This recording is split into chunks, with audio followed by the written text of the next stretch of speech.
Okay, so I'm going to demonstrate how to prepare an insulin continuous infusion and do trach care and suctioning.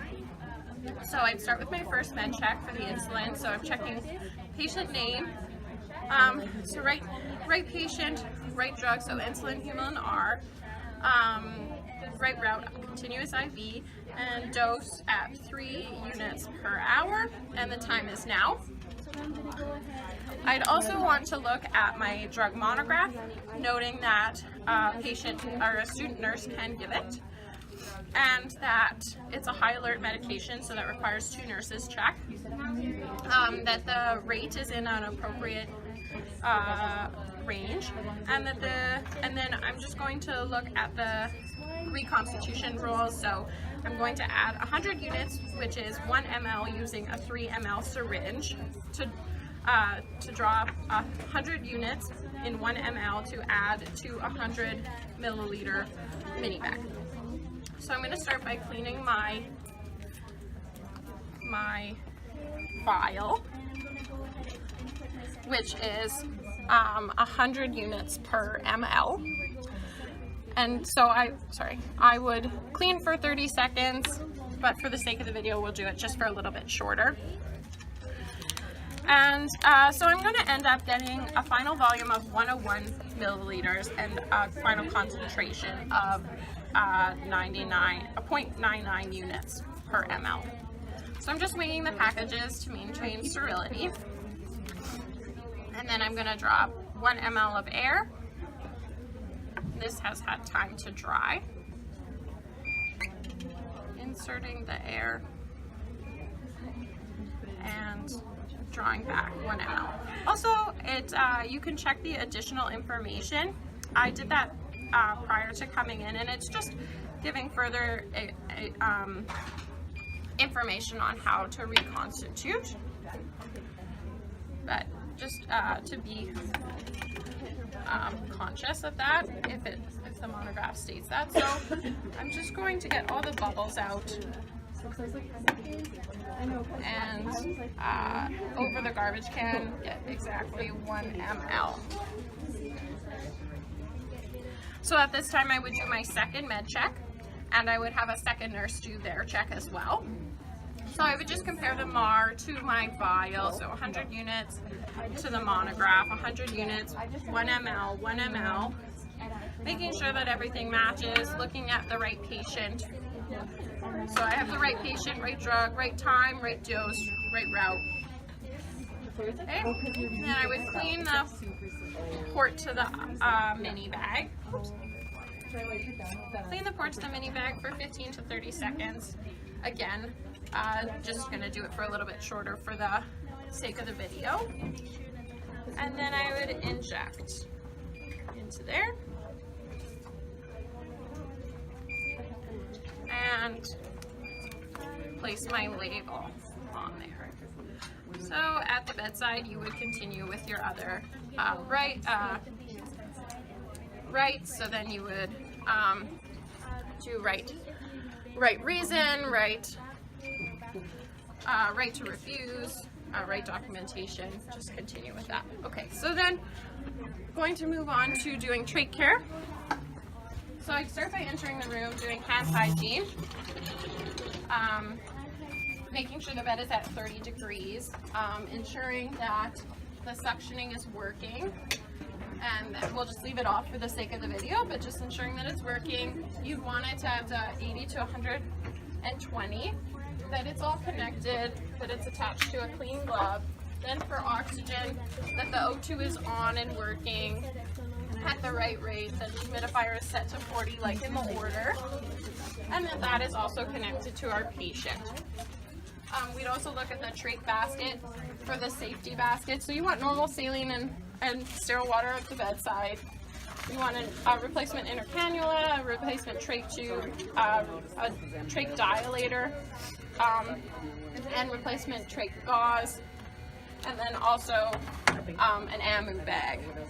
So for our patient, we want to hyperoxygenate them prior to doing any care, but it's documented that he is able to take his breaths in, so I just instruct him to take 3 deep breaths in 3 deep breaths in, and we'd have a pulse ox on him saying that what his O2 levels is at. Otherwise, we would use the ambu bag if he was unable to breathe on his own. Then we would also, at this time, I would be wearing a mask and gloves for any trach care. But for the sake of the video, we won't be wearing a mask. So we would begin with suctioning. To section, we want to use the -2 × 2 formula for the French. So this is a 7, so that would be a 10 French suctioning tube. So just remove the oxygen, but make sure that we're monitoring that. So I just have clean gloves on, and we would set the O2, so then the suctioning, sorry. So I'm just gonna get a 10 French catheter and open it at the end and connect, because we want to maintain sterility at the bottom 5 to 6 centimeters. So remove that, maintaining sterility at the bottom, and then so we would do intermittent suction and rotating on the way out, but on the way in, no suction, no rotating. So I just insert the thing, and on the way out, intermittent suction and rotating, and for no longer than 10 to 15 seconds. So discard and just wrap it around and remove my glove, and then I would place a clean glove on this after I cleaned it with sterile water or normal saline. And the suctioning should be set at 80 to 120 when it's actively suctioning in this instance. All right, so move on to the dressing. So we just make sure the patient is still well oxygenated and not in any distress or anything. So I'm just going to set up my sterile field.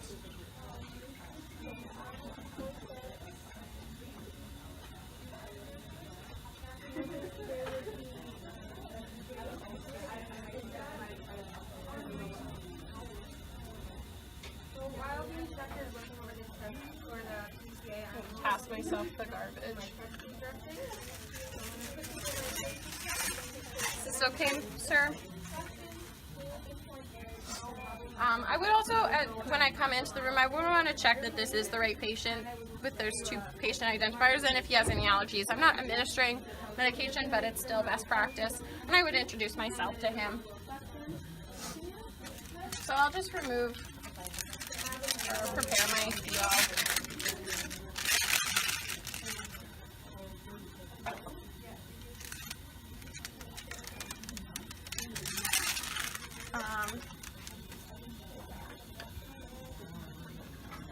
And so I would just want to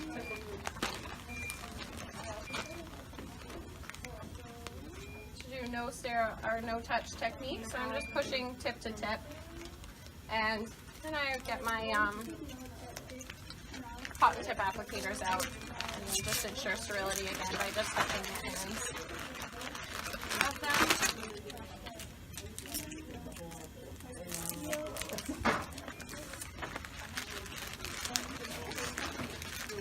Just mislabeled, so we're just grabbing a new trach dressing. 5 minutes left, guys. I did add my sterile water to my field.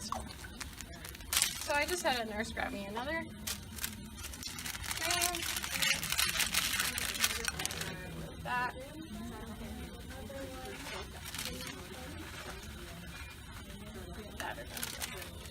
Alright, so we've replaced the cannula, so using no touch sterile technique.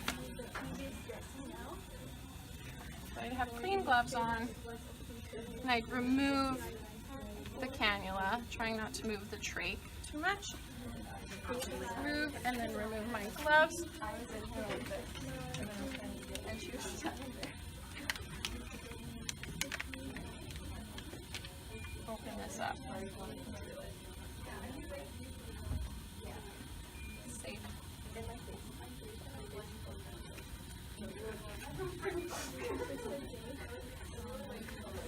And then then just careful to just touch the phalange.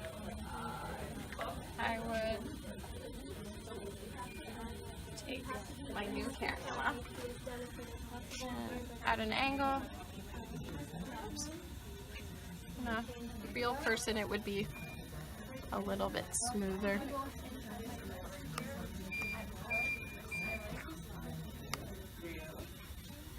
Okay, so try it with a different one. Just because Jake's trach is a little tougher. Try that again. There we are. Then you just push it in until you have the click. So my gloves are still clean. So I just remove the dressing here and inspect the site. And then I would remove the pillow and clean under once and over and under and over, and then just with 2x2s.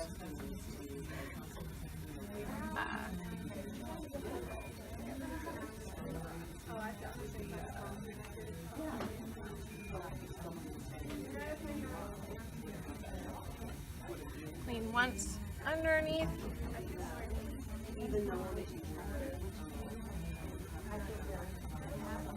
Over top. And then I would just dry.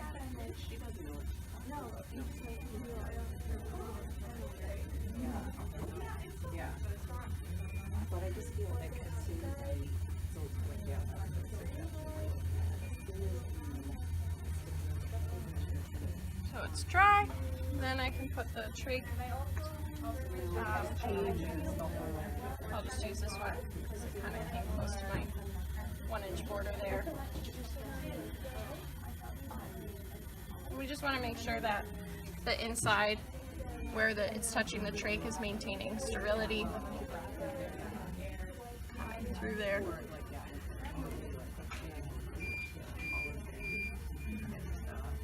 Once it comes through a little bit, you can use your fingers. Just wanting to make sure again that you're not touching that inside edge. And making sure that that part is sterile. My forceps are still clean. Just punch that in. And then I would just reattach the patient's O2, making sure that they're all set up, and then do my exit safety check, making sure everything is set up. Patient is at 30 degrees, and that's everything.